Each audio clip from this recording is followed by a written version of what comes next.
Então, toda vez que você sai na rua com essas roupas, você tem uma mensagem para passar. Uma mensagem espiritual para as pessoas. A minha mensagem é: vamos nos unir. Seja religiosamente, seja espiritualmente, seja filosoficamente ou seja belicamente. Para que a gente vive num país, num estado, Rio de Janeiro... o Rio de Janeiro é o estado mais perigoso do mundo, do Brasil. Mentira. É Maranhão. No Brasil, Maranhão é o estado mais perigoso. Rio de Janeiro é o segundo estado mais perigoso. Só que aqui se torna um negócio absurdo de convivência para quem convive aqui, porque nós temos diversas facções atuando dentro de um território só. Entendi. Eu gostaria muito que o Rio de Janeiro se aproximasse do que a gente tem em São Paulo. Um PCC da vida. Ou uma família do norte, como é lá no norte. Uma organização só. Cada um fazendo o seu papel, já que é subdividido, a milícia cobra taxa, encontra um jeito de dialogar, pelo menos. Não isso aí que a gente está vendo. Toda hora, uma intervenção de uma facção dentro de outra comunidade por conta de dinheiro, por poder, por ganância. A quantidade de pessoas que se vão nessa daí. Olha o Jerominho aí, um coroa tranquilão, mas porque é da milícia, foi lá, pagou com a vida. Já idoso. As pessoas achando que ele estava fazendo um vídeo com ideia de concorrer a alguma coisa, foram lá e passaram o cara. Vai procurar o histórico do cara lá na área dele, vê se era um cara vacilão, vê se quando cobrava não cobrava com justiça, ou mais próximo da justiça. Vai ver porque Beiramar não morre na cadeia, vai ver porque Celso não morre na cadeia, vai ver porque essas lideranças ficam vivas, porque são os caras que dentro do sistema procuram fazer o mais próximo do certo. Eu estou falando o meu jeito de interpretar, cada um interprete do jeito que bem entender. Eu não detenho verdade absoluta alguma.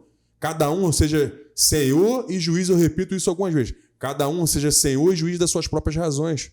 Só que eu de tanto conviver, eu convivo num sistema policial, militar, há 10 anos. Eu já conversei com o líder comunitário da Rocinha. O cara estava fazendo faculdade na PUC.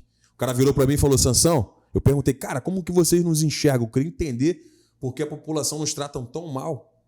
Eu estou aqui com o coração aberto para ajudar, eu quero pacificar. Eu converso com os moradores, eu converso com todo mundo. De vez em quando tinha uns estresses, tinha que agir. É esses vídeos que tu tem que fazer e botar na rede social. Eu sei, mas eu não tenho uma equipe para estar comigo. Entendi. Eu não tenho estrutura.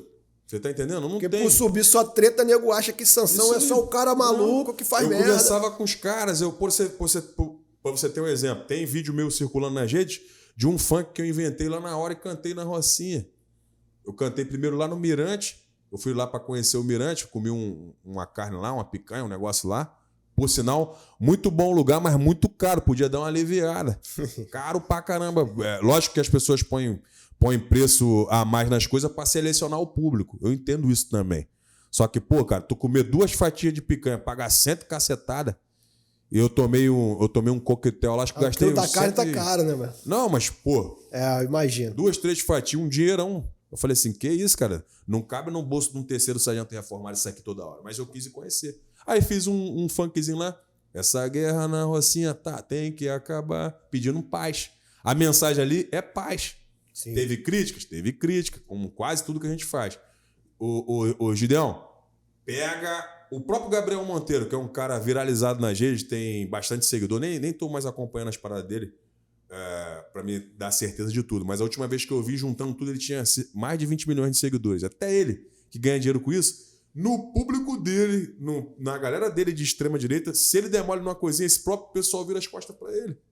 Quantos dessa galera aí não viraram as costas para ele? A internet ela tem 2 lados, né? Ela pode te levantar e pode te destruir. Ou seja, muito rápido. E eu, que tenho um tráfego orgânico muito bom no WhatsApp, minhas coisas circulam muito bem pelo WhatsApp, não tenho números para apresentar. Você acha que aconteceria o que comigo se eu tô brigando? Eu sou evangélico de berço, professor de escola dominical, tesoureiro, diácono da Assembleia de Deus, não fui pastor porque eu não quis, porque eu não quis que o cara queria me consagrar sem cumprir as diretrizes do apóstolo Paulo, que orientou que o cara fosse marido de uma só mulher, não fosse dado ao vinho. Na época, eu era noivo, não era casado, já tinha relações sexuais antes de estar casado, estava em fornicação, como a Bíblia descreve, e o cara queria me consagrar por conta do meu conhecimento. Tu ficou magoado com o evangelho depois que tu saiu da igreja? Antes de sair, fiquei muito magoado. Você acha que isso não pode interferir nessa questão toda espiritual? Ou você liberar esse perdão e Não, eu liberei você, perdão, mas eu não vou... você pode te trazer mais Não benefícios. pretendo voltar a fazer parte do sistema Porque evangélico. assim, cara, não é a religião, mas é Deus, né, cara? É Deus. Eu não pretendo fazer parte mais da instituição. Sim, sim. A não ser que apareça um outro líder religioso com outra pegada. Porque a pegada Mas deles... tua ligação com Deus continua a mesma. Cara, eu sou cristão. Sim. A minha base é cristã. Só que hoje, por eu me aproximar muito das religiões de matriz africana, eu consigo achar muita associação de uma crença para outra. Mas é tudo uma busca a Deus. Para mim é tudo sopa de letrinha. Entendi. Deus, Olorum, em Urubá. Jesus, Oxalá. Na Bahia, Senhor do Bonfim. São só variações de nome da língua. Fica uma confusão danada. Aí, beleza, na igreja evangélica, manifesta um espírito lá nas pessoas, começa a revelar tudo, eles chamam de Espírito Santo. No candomblé, na Umbanda, cada manifestação é um espírito. Quem me garante que não é tudo uma coisa só que fala nomes variados? Que na igreja evangélica resumiu como Espírito Santo. Vai nos cultos de Assembleia de Deus, nos cultos pentecostais, e você vai ver as manifestações espirituais, se não são semelhantes às manifestações espirituais do candomblé. Só que acontece, para mim, por ter uma guerra de mundo espiritual e de controle, quando você bate na igreja evangélica por influência de uma espiritualidade dessa da Umbanda, do Candomblé, como lá eles são mais livres, são mais dados ao álcool, ao cigarro, a chamada prostituição, relações sexuais diversas, quando bate na igreja evangélica que briga contra isso, a espiritualidade de cabeça lá quer combater isso. Aí chama de pombagira, aí chama de Zé Pilintra, aí começa a querer combater, começa a querer expulsar, fica essa guerra espiritual que para mim não deveria existir. Se o cara fuma, se o cara bebe, se sente bem com isso, por mais que de certa forma afete a saúde dele, o que o evangélico tem a ver com isso? O que o católico tem a ver com isso? A Bíblia não descreve que o templo do Espírito Santo é o nosso corpo? Cada um cuide do seu corpo como bem entender, como cada um queira. Eu não tenho nada a ver com isso, sou evangélico de berço, mas entendi, lendo Seitas e Heresias, que é um livro bem famoso no mundo evangélico, lendo um pouco li também Orixás, Caboclos e Guias, do Edir Macedo, li um pouco de A História dos Hebreus, de Flávio José, que é um historiador. Cara, sempre buscando conhecimento. Mas eu entendi que não adianta a gente ficar brigando por tudo. A gente precisa encontrar um mecanismo da paz. Você quer ver uma coisa? O Papa argentino, Francisco, o cara está tentando pedir perdão a todas as nações que Roma, que o Império Romano Católico, que aquilo ali é um império religioso, mas é um império. O Papa senta numa cadeira de ouro. Usa vestimentas que parecem vestimentas reais. Aquilo é um império filosófico religioso, digamos assim. Muito ligado a religiões de filosófica, à maçonaria, aos Illuminati. É porque as pessoas não gostam de falar. Mas são. Sempre controlaram, através da religião, grupos de pessoas no mundo todo. Sempre tiveram ligação direta com o império. Hoje o império é descrito como prefeito, como governador, é império disfarçado de república. A verdade é essa. Os modus operandi, digamos assim, na linguagem policial, são os mesmos.